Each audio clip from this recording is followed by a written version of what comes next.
It is a fact that 90% of startups fail, and that makes them inherently risky to work for. So let's talk bootstrapping, funding series, valuation, and other things that can help you understand if a startup is worth joining at all or not for you as a full-time employee or a contractor. Hi, my name is Dina, and I've spent over 5 years working in startups and tech, and I'm going to share with you some of the things that I've picked up from my own experience, from my mistakes, from conversations with founders and other people in the industry. On average, people in their 20s to 40s spend about 2 to 5 years working for a single company. And if you are looking to join a startup, it would be good to make sure that you are not about to hop onto a company that is already going under.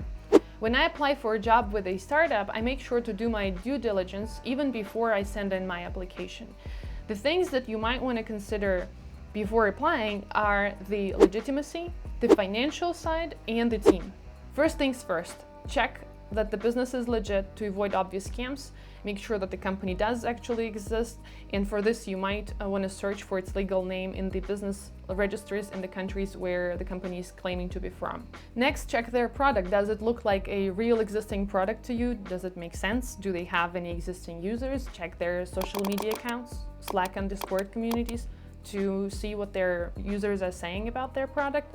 Check the competitors. You never know where you're gonna find your next job. Does the competitor's product look more viable? Does it look more successful? Do they offer a better deal for the same kind of job?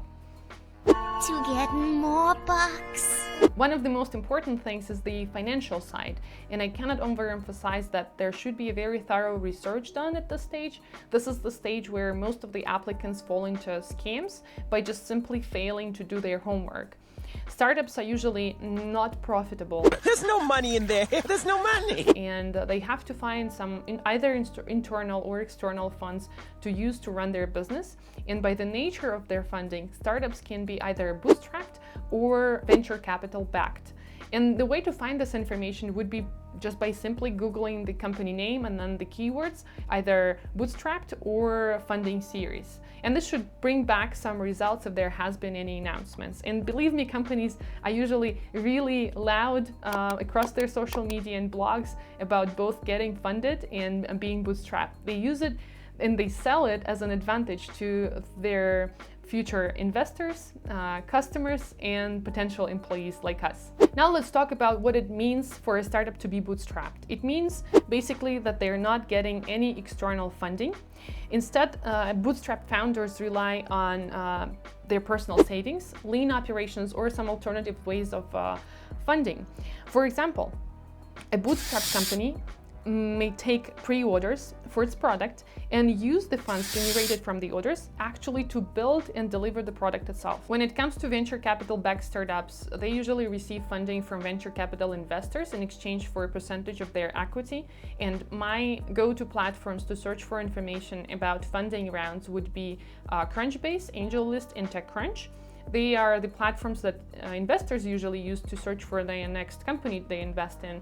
And that's what you are, in essence. You are an investor looking to invest your time and effort into a product and a company that you hope is going to be successful one day, right? That would be really nice. Oh no! Angel investors! Besides those 3 platforms, there are other platforms that investors use, and I've compiled a large list of trustworthy venture capital firms that are also sharing their portfolio companies' jobs on their websites. Drop me a comment down below and I'll make sure to DM it to you. A thing that you might find valuable when evaluating a startup would be the industry averages for each funding round.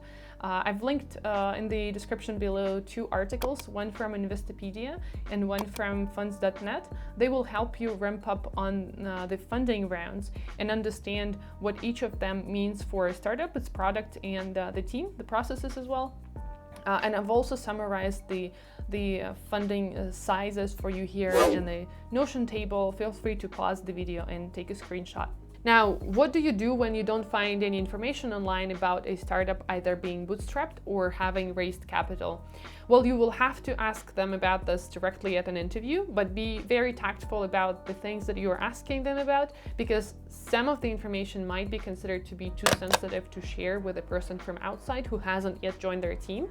So be very respectful and mindful about this, and instead ask questions that are more general, things like, have you been funded?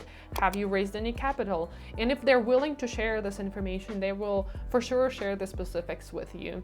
And if you want to learn more about things, that are considered less and more appropriate to ask at an interview with a startup, I recommend you check out the conversation David Fano had with Jeff Buzzgang, who is also an investor. And Jeff talks about thinking like an investor when you're searching for a job with a startup.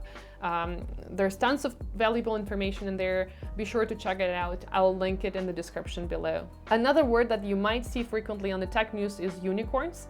Unicorns! Out of all privately held startups, they are usually the most successful ones. And as follows from their name, they're quite rare because they're companies with a value of over $1 billion. But that doesn't necessarily mean that they are, making billions of dollars in revenue. Rather than that means that, this valuation is used by investors. Examples of unicorns could be Google and Facebook from like the earlier times, and then most recently would be Airbnb, Shane, and Robinhood. They are very promising and they attract insane amounts of investments, much more than a regular non-unicorn startup does, and this gives them an advantage and more chances to grow into a profitable business and then eventually do a successful IPO. So the last and probably the most important thing in the entire video that I'd like to talk about is the team. So this is the team. I believe that people are at the core of a startup, and for me it is very important to understand who I'm going to be around for like a long time. And when I'm searching for a new job, I usually try to research the founder's background, the profiles of the immediate team that I'm going to be working with, and the things that I'm searching for are any kind of like their online presence, publications, blog posts, podcasts, interviews, anything that can help me understand what kind of people they are and what they're searching for in a colleague, what kind of working styles they have. Oh, you're so observant, aren't you? Are you a detective? And like eventually to try to understand if there is a mutual fit here, and if like we're going to be comfortable together, if I'm going to bring anything that I can teach them, or if I'm going to be able to learn anything from them. In the end, the success of a startup is defined by the people founding and running it, because they are the ones who are building the product, they are the ones promoting it and raising the funds for it. And when you are joining a startup, you are actually betting on the people, not the product, not an idea, because ideas change, companies pivot, and you need to make sure that you are comfortable and you trust these people from day one. And just to recap everything we talked about, when you are searching for a job with startup, make sure that you check business legitimacy, the financial side, and the team. And I hope this helps you navigate your job search. And if you found this useful, please consider giving this video a thumbs up and share it with one single person that should watch it sooner rather than later. Bye!